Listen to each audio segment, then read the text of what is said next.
Hello and welcome to VW Feasts. Today we find ourselves in London and we're in our lockdown kitchen. Unfortunately, I only brought an iPhone because we didn't expect to be here so long. So today we're going to use our Christmas leftovers and we're going to make a chicken and pasta bake. Now, firstly, I'm using the leftover of a spatchcock chicken we bought from Lidl that was excellent in some tacos yesterday.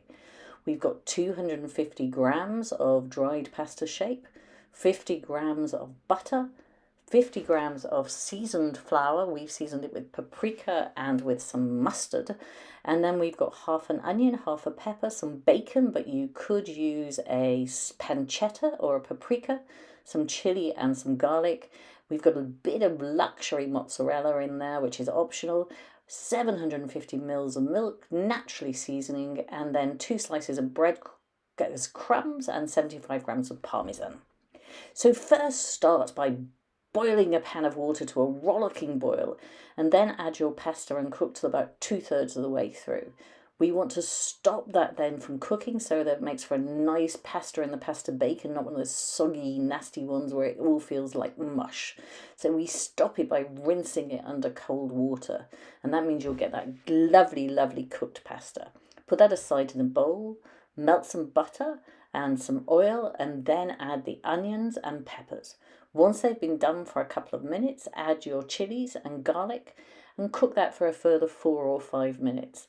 Then what I want you to do is add your bacon or your chorizo or your pancetta and mix all that together and add that for till maybe 2 or 3 more minutes more till you feel it's almost cooked through.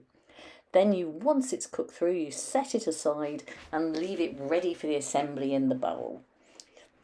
We then move on to the more complicated piece, which you've all done with me before. We're going to make a roux. So we melt 50 grams of butter together, and I like to use one of these kind of stick whisks so it always keeps it broken up. And we then add our seasoned flour, so it's got salt and pepper, 50 grams of flour, half a teaspoon of paprika, and a teaspoon of mustard. You may wish to add chili at this point. You cook that until it becomes very thick and separated.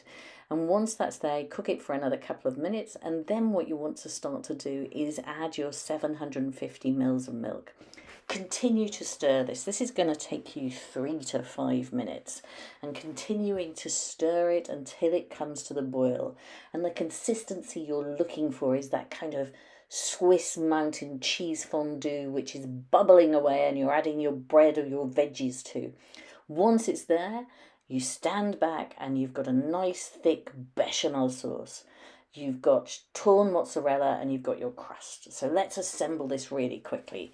We add the chicken, we add the cooked veggies, and we mix all that together so it's nice and mixed and you're not struggling with the gloop of the bechamel in that first mix. Then what you do is add it together. I tend not to dollop it all in at once because I don't like the splashes. And add that gently.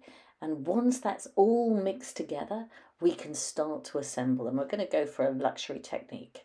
Now, I got some background feedback on this that we needed a bit of chili in there. And I added additional chili powder. But that's really down to whether you like it sharp and spicy or whether you don't. Put a layer in, and then we add this luxury of mozzarella that puts a stringiness in there, which is absolutely delightful. And once that stringiness is in there, add a second bit. You've seen us do this with macaroni cheese and with the lasagnas as well. And if you've not watched those, do, because again, they're lovely, lovely winter foods. Once you've got all that in there, you're going to aim to have this wonderful crumb. Part of the luxury that you get when you make it at home. Not just breadcrumbs, it's going to be Parmesan and those breadcrumbs mixed together. And it's the bit that everybody competes to make sure they get that breadcrumb topping. So add that generously. And in our house, people actually really try to chisel it off the sides as well so that they make sure none is wasted.